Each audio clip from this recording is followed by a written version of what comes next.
नमस्कार दोस्तों, मेरा नाम राहुल है और मैं दी इंजीनियरिंग माइंडसेट.com से हूँ। इस वीडियो में हम कैपेसिटर के बारे में बात करेंगे कि वे काम कैसे करते हैं, उनका उपयोग कहाँ होता है और वे महत्वपूर्ण क्यों होते हैं। याद रखिए कि बिजली खतरनाक होती है और घातक साबित हो सकती है। बिजली का काम करने के लिए आपके पास आवश्यक योग्यता होनी चाहिए और आपको सक्षम होना चाहिए। कैपेसिटर के टर्मिनलों को न छुएं क्योंकि इससे बिजली के झटके लग सकते हैं। तो कैपेसिटर क्या होता है? कैपेसिटर विद्युत आवेश को संग्रहित करता है। यह थोड़ा बहुत बैटरी जैसा ही है, हालांकि इसमें ऊर्जा का संग्रहण अलग तरीके से होता है। यह बैटरी जितनी ऊर्जा तो इकट्ठी नहीं कर सकता, लेकिन यह ऊर्जा को कहीं अधिक तेजी से संचय कर सकता है और तेजी से रिलीज कर सकता है। यह बहुत उपयोगी है और इसलिए लगभग हर सर्किट बोर्ड में कैपेसिटर का उपयोग किया जाता है। कैपेसिटर कैसे काम करता है?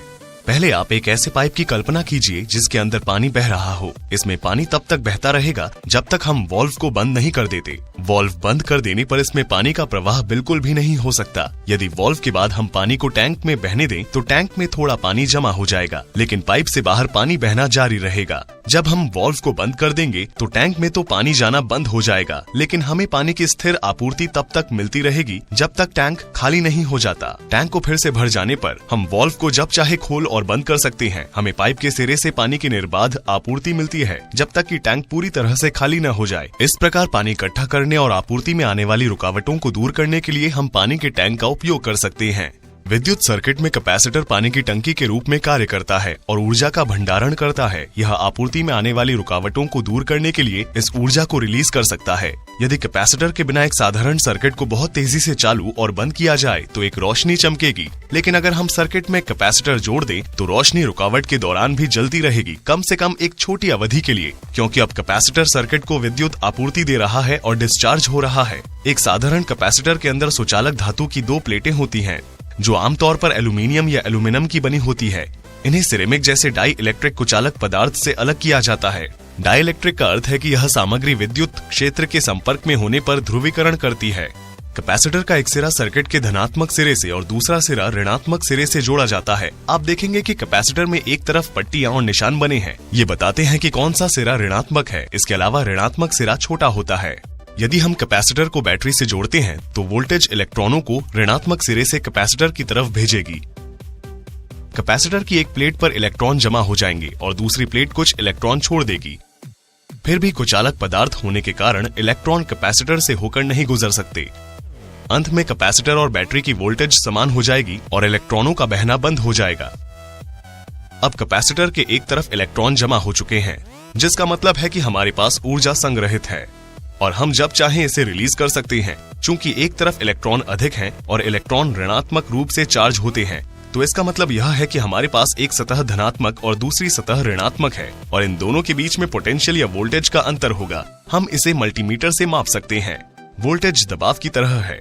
जब हम वोल्टेज मापते हैं तो हम दो सिरों के बीच का अंतर या पोटेंशियल अंतर माप रहे होते हैं। यदि हम एक दबाव युक्त पानी की पाइप की कल्पना करें तो प्रेशर गेज के द्वारा इस दबाव को देख सकते हैं। प्रेशर गेज दो अलग अलग बिंदुओं के बीच तुलना भी कर रहा है, पाइप के अंदर के दबाव और पाइप के बाहर वायुमंडलीय दबाव। जब टैंक खाली होता है तो गेज की रीडिंग शून्य होती है, क्योंकि पाइप के अंदर और बाहर का दबाव समान होता है और उनकी आपस में तुलना नहीं हो सकती। दोनों का दबाव बराबर होता है। वोल्टेज के साथ भी ऐसा ही है। हम दो बिंदुओं के बीच का अंतर माप रहे होते हैं। अगर हम 1.5 वोल्ट की बैटरी के दोनों सिरों के बीच मापें तो हमें 1.5 वोल्ट की रीडिंग मिलेगी, लेकिन यदि हम एक ही सिरे पर मापेंगे तो शून्य की रीडिंग आएगी, क्योंकि वहाँ कोई अंतर नहीं है, वह समान है। अब कैपेसिटर पर वापस आते हैं। दो सिरों को मापने पर जो वोल्टेज का अंतर आता है वह इलेक्ट्रॉनों के इकट्ठा होने से होता है। बैटरी से अलग करने पर भी यही रीडिंग आती रहेगी। चुंबक के बारे में याद करें। विपरीत बिंदु एक दूसरे को आकर्षित करते हैं और एक दूसरे की ओर खींचते हैं। यही नेगेटिव यानी ऋणात्मक चार्ज वाले इलेक्ट्रॉनों के साथ होता है। वे दूसरी तरफ की प्लेट पर परमाणुओं के सकारात्मक चार्ज कणों से आकर्षित होते हैं, लेकिन कुचालक सामग्री लगे होने के कारण वे उन तक कभी नहीं पहुँच सकते। दोनों पक्षों के बीच यह खिंचाव विद्युत क्षेत्र कहलाता है, जो किसी अन्य मार्ग के बनने तक इलेक्ट्रॉनों को अपनी जगह बनाए रखता है।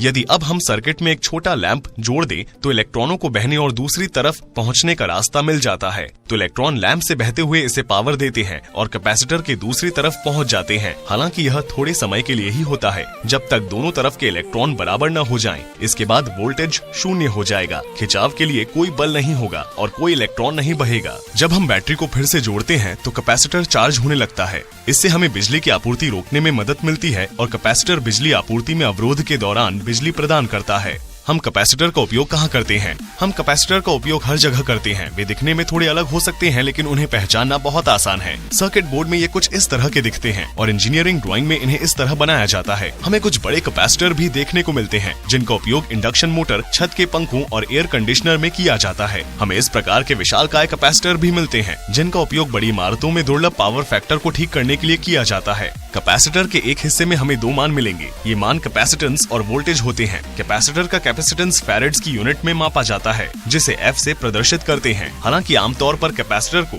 माइक्रोफैरेड में मापा जाता है, तो इसका एक माइक्रो सिंबल भी है, जो कुछ ऐसा दिखता है जैसे अंग्रेजी अक्षर U में एक पूंछ बना दी गई हो।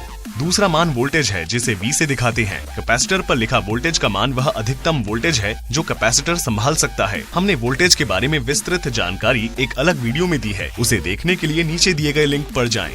इस कैपेसिटर को एक निश्चित वोल्टेज के लिए बनाया गया है और यदि मैं वोल्टेज को इससे अधिक बढ़ा दूंगा तो यह फट जाएगा। मैं इसे धीमी गति में दिखाऊंगा। मस्त है ना? हम कैपेसिटर का उपयोग क्यों करते हैं?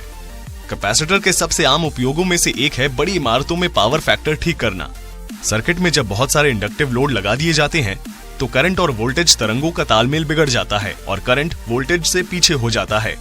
इसको रोकने के लिए तब हम कैपेसिटर बैंक का उपयोग करते हैं और दोनों को वापस तालमेल में ले आते हैं। पावर फैक्टर को इससे पहले हमने विस्तार से समझाया है, उसे देखने के लिए नीचे दिए गए लिंकों को देखें।